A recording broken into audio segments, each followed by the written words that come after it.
క్షమించండి 6వ అధ్యాయము 13వ వచనం చదువుకుందాం. హెబ్రీయులకు రాసిన పత్రిక 6వ అధ్యాయం 13వ వచనం చదవమ్మా, మైక్లో చదువు. హెబ్రీయులకు రాసిన పత్రిక 6వ అధ్యాయము 13వ వచనం చదువు. దేవుడు అబ్రహామునకు వాగ్దానము చేసినప్పుడు తనకంటే ఏ గొప్పవాడి తోడు అని ప్రమాణం చేయలేకపోయిన గనక తన తోడని ప్రమాణం చేసి నిశ్చయముగా నేను నిన్ను చాలమ్మా చాలు. విన్నారుగా మాట. మనమందరము ఒక్క అరగంటలో వాగ్దానము తీసుకోబోతున్నాం. ఇక్కడున్నటువంటి మాట మరొకసారి మీకు వినిపిస్తున్నాం, జాగ్రత్తగా వినండి. చదువమ్మా. దేవుడు అబ్రహామునకు వాగ్దానం చేసినప్పుడు ఏందంట? ఏమిటంటది? వాగ్దానము. ఇప్పుడు వాగ్దానం మీరు తీసుకోబోతున్నారు. అబ్రహాముకి దేవుడు వాగ్దానం చేసినప్పుడంట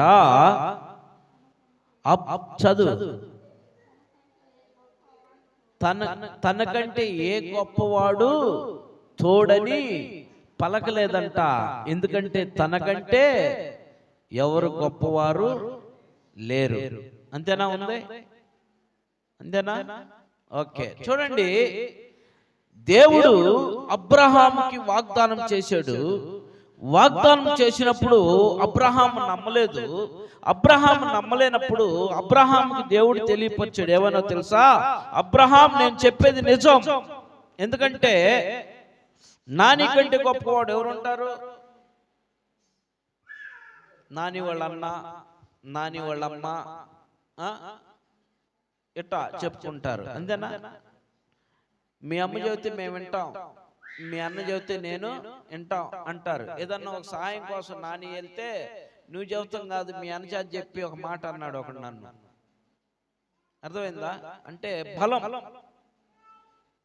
మీ అమ్మ చేత చెప్పి అన్నారు, బలం. ఇప్పుడు మిమ్మల్ని అంతే, ఒక సహాయం కోసం వెళ్తే ఏమంటారు? నువ్వు సరిపడవు, మీ అమ్మ చేత మీ అన్నయ్య చేత చెప్పి అంటారు. అవునా కదా? మిమ్మల్ని అనలేదు ఎవరు? అనలా? అన్నారా లేదా? షూరిటీ. ఇప్పుడు దేవుడు అబ్రహాము చెబుతున్నాడు, దేవునికి షూరిటీ ఎవరు? ఇప్పుడు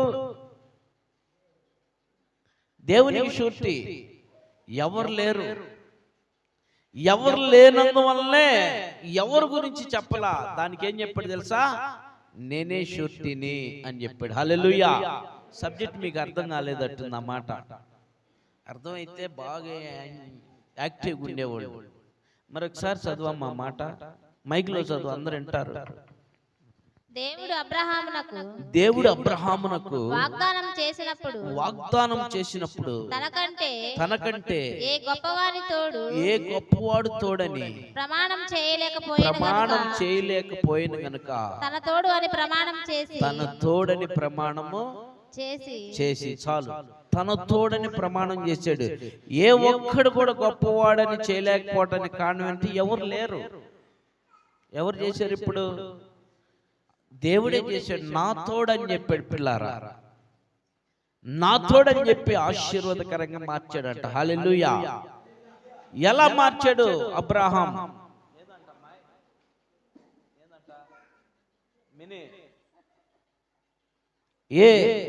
ఎలా ఆశీర్వాదానికి ఈ వాగ్దానం తన జీవితంలో ఎలా నెరవేరింది? వాగ్దానం చేశాడు దేవుడు అబ్రహాంకి. ఏమని? నాకంటే గొప్పవాడు ఎవరు లేరు కాబట్టి నేనే నీకు షూరిటీని, నేనే చెప్తున్నానని వాగ్దానం చేశాడు. ఈ వాగ్దానం అబ్రహాం జీవితంలో నెరవేరటానికి కారణం ఉంది. ఎలా నెరవేరింది చూద్దాం, పదండి వెళ్దాం. ఆదికాండము 12వ అధ్యాయము మొదటి వచనంలో ఉంది. మొదటి 3 వచనాల్లో డిసైడ్ అయిపోయింది. ఆదికాండము 12వ అధ్యాయము మొదటి 3 వచనాలు చదువమ్మా. చదువు, మైక్లో చదివితే వినపడుతుంది అందరికి. యెహోవా చూడండి, అబ్రహాము జీవితంలో నెరవేరటానికి కారణం ఇది. గుర్తుపెట్టుకోండి. ఈ